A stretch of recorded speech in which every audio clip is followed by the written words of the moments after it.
ओम नमो भगवते वासुदेवाय। ओम बृहस्पति देवाय नमः। स्वागत है आपका हमारे चैनल पर। आज के वीडियो में हम आपको सुनाएंगे बृहस्पतिवार व्रत की दो कथाएं। एक कथा साहूकारनी की और दूसरी कथा इंद्र देवता की। सभी प्रकार की व्रत कथाएं सुनने के लिए और हमसे जुड़े रहने के लिए आपको केवल हमारे चैनल को सब्सक्राइब करके बेल आइकन को प्रेस करना है और आज का वीडियो अच्छा लगे तो लाइक करना है और शेयर करना है। तो चलिए कथा सुनने से पहले हम व्रत का विधान जान लेते हैं। बृहस्पतिवार के व्रत में भगवान विष्णु की पूजा की जाती है। इस दिन में एक ही समय भोजन किया जाता है। पीले वस्त्र धारण करें, पीले पुष्पों को धारण करें, पीले पुष्पों से ही भगवान का पूजन करें। भोजन भी चने की दाल का होना चाहिए और नमक नहीं खाना चाहिए। इस दिन पुरुषों को बाल या दाढ़ी भी नहीं बनवानी चाहिए। पीले रंग का फूल, चने की दाल, पीले कपड़े तथा पीले चंदन से पूजा करनी चाहिए। पूजन के पश्चात कथा सुननी चाहिए। इस व्रत के करने से बृहस्पति जी बहुत प्रसन्न होते हैं तथा अन्न, धन, विद्या, स्त्री, पुत्र सभी प्रकार के सुख बृहस्पति देव की कृपा से प्राप्त होते हैं। और स्त्रियों के लिए तो विशेषकर यह व्रत अति आवश्यक है। इस व्रत में केले का पूजन भी अनिवार्य बताया गया है। तो चलिए अब सुनते हैं बृहस्पतिवार व्रत की कथा। किसी गांव में एक साहूकार रहता था जिसके अन्न, धन, वस्त्र इत्यादि की कोई कमी नहीं थी, परंतु उसकी स्त्री बहुत कृपण थी। किसी भी भिक्षार्थी को कुछ नहीं देती थी। सारे दिन घर के कामकाज में लगी रहती। एक दिन एक साधु महात्मा बृहस्पतिवार के दिन उसके द्वार पर आए और भिक्षा की याचना की। स्त्री उस समय घर के आंगन को लीप रही थी। इस कारण साधु महाराज से कहने लगी कि साधु महाराज, इस समय तो मैं घर लीप रही हूँ, आपको कुछ नहीं दे सकती, आप फिर किसी दिन आना। तो साधु महात्मा खाली हाथ चले गए। कुछ दिन के बाद वही साधु महाराज फिर से आए। उसी तरह भिक्षा मांगी तो साहूकारनी उस समय अपने लड़के को खिला रही थी। कहने लगी, महाराज मैं क्या करूं, अवकाश ही नहीं है, इसलिए आपको भिक्षा नहीं दे सकती। साधु महाराज दूसरी बार भी खाली हाथ लौट गए। अब तीसरी बार महाराज आए तो उसने उन्हें उसी तरह से टालना चाहा, परंतु महात्मा जी कहने लगे कि यदि तुमको बिल्कुल ही अवकाश हो जाए तो फिर क्या तुम मुझे भिक्षा दे दोगी? तो साहूकारनी कहने लगी कि हाँ महाराज, यदि ऐसा हो जाए तो आपकी बड़ी कृपा होगी। साधु महात्मा जी कहने लगे कि अच्छा, मैं एक उपाय बताता हूँ। तुम बृहस्पतिवार को दिन चढ़ने पर उठो और सारे घर में झाड़ू लगाकर कूड़ा करकट एक कोने में जमा करके रख देना। घर में चौका इत्यादि भी मत लगाना। फिर स्नान आदि करके घर वालों से कह देना कि सब लोग हजामत करवाएं।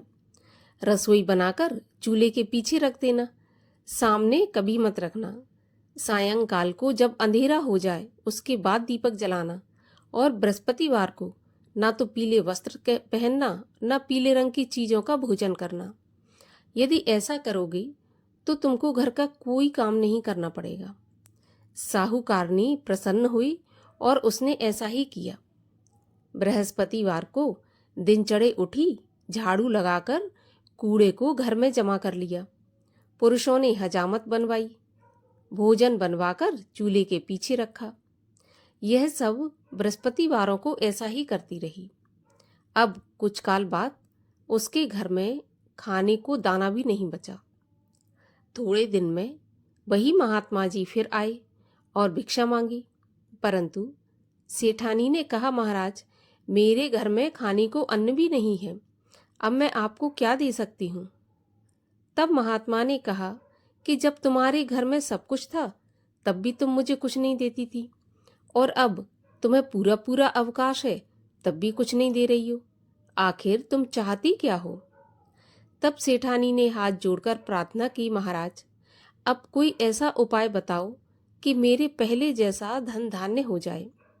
अब मैं प्रतिज्ञा करती हूँ कि अवश्य ही जैसा आप कहेंगे वैसा ही करूँगी। तब महात्मा ने कहा कि बृहस्पतिवार को प्रातःकाल उठकर स्नान आदि से निवृत्त हो घर को गऊ के गोबर से लीपो तथा घर के पुरुष हजामत न करवाएं। भूखों को अन्न जल देती रहा करो। ठीक सायंकाल के समय दीपक जलाओ। यदि ऐसा करोगी तो तुम्हारी सब कामनाएं भगवान बृहस्पति देव पूरी करेंगे। साहूकारनी ने ऐसा ही किया और उसके घर में धन धान्य वैसा ही हो गया जैसा कि पहले था।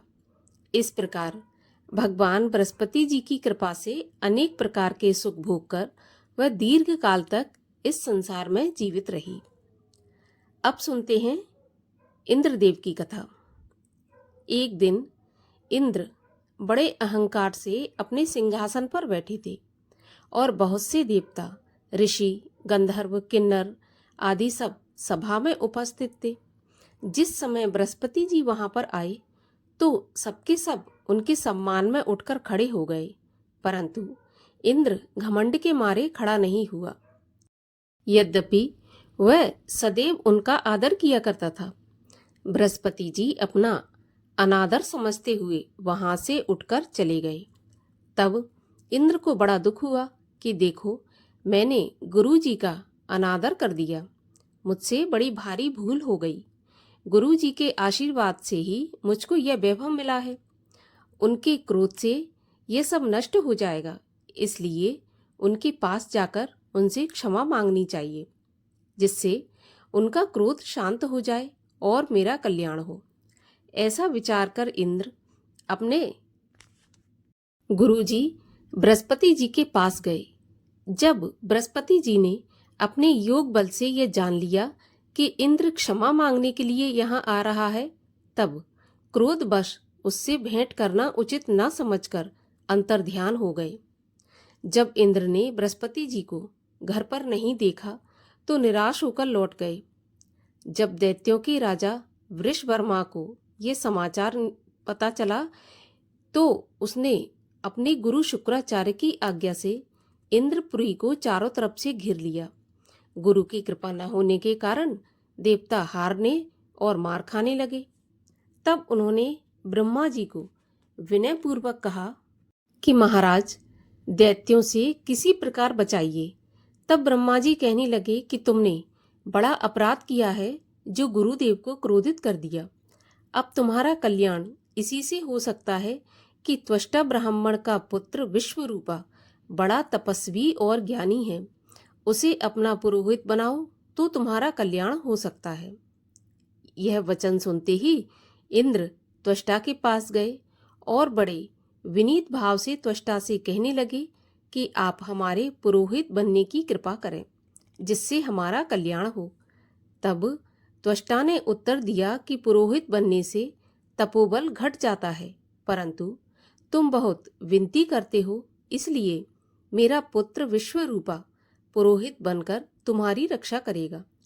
विश्वरूपा ने पिता की आज्ञा से पुरोहित बनकर ऐसा ही यत्न किया कि हरि इच्छा से इंद्र वृषवर्मा को युद्ध में जीतकर अपने इंद्रासन पर स्थित हुआ। विश्वरूपा के 3 मुख थे। एक मुख से वह सोमपल्ली लता का रस निकालकर पीते थे, दूसरे मुख से वह मदिरा पीते और तीसरे मुख से अन्न आदि भोजन करते।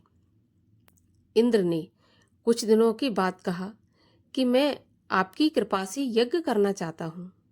जब विश्वरूपा की आज्ञा के अनुसार यज्ञ प्रारंभ हो गया, तब एक दैत्य ने विश्वरूपा से कहा कि तुम्हारी माता एक दैत्य की कन्या है, इस कारण हमारे कल्याण के लिए एक आहुति दैत्यों के नाम पर भी दे दिया करो तो आपकी अति कृपा होगी।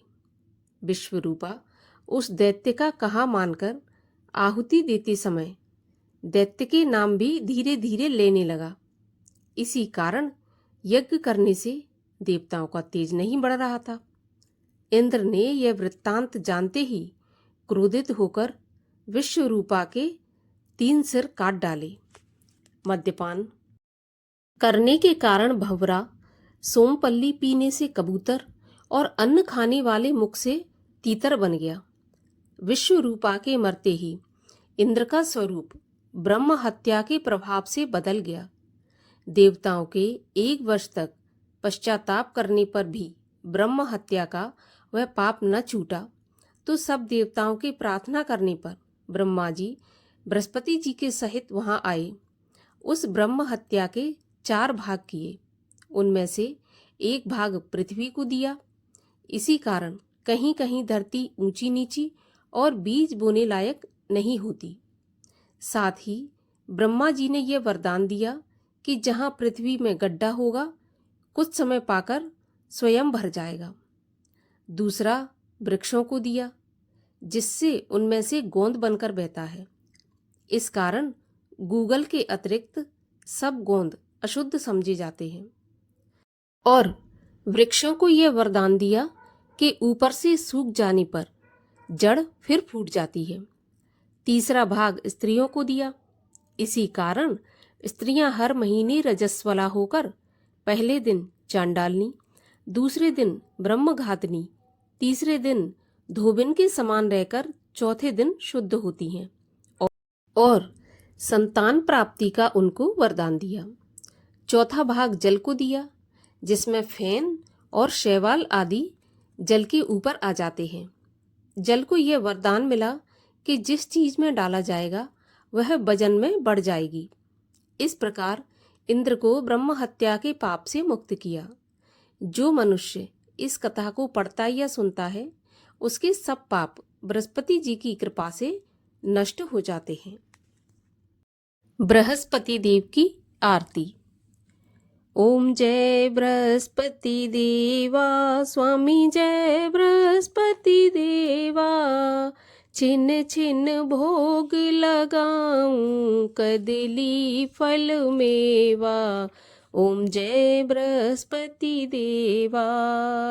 तुम पूरन परमात्मा, तुम अंतर्यामी। जगत पिता जगदीश्वर, तुम सबके स्वामी। ओम जय बृहस्पति देवा। चरणामृत निज निर्मल, सब पातक हरता। सकल मनोरथ दायक, कृपा करो भरता। ओम जय बृहस्पति देवा। तन मन धन अर्पण कर, जो जन शरण पड़े। प्रभु प्रकट तब हो कर, आकर द्वार खड़े। ओम जय बृहस्पति देवा। दीन दयाल दयानिधि, भक्तन हितकारी। पाप दोष सब हरता, भव बंधन हारी। ओम जय बृहस्पति देवा। सकल मनोरथ दायक, सब संशय हारी। विषय विकार मिटाओ, संतन सुखकारी। ओम जय बृहस्पति देवा। जो कोई आरती प्रभु की, प्रेम सहित गावे। ज्येष्ठानंद आनंद कर, सो निश्चय पावे। ओम जय बृहस्पति देवा। बोलिए विष्णु भगवान की जय।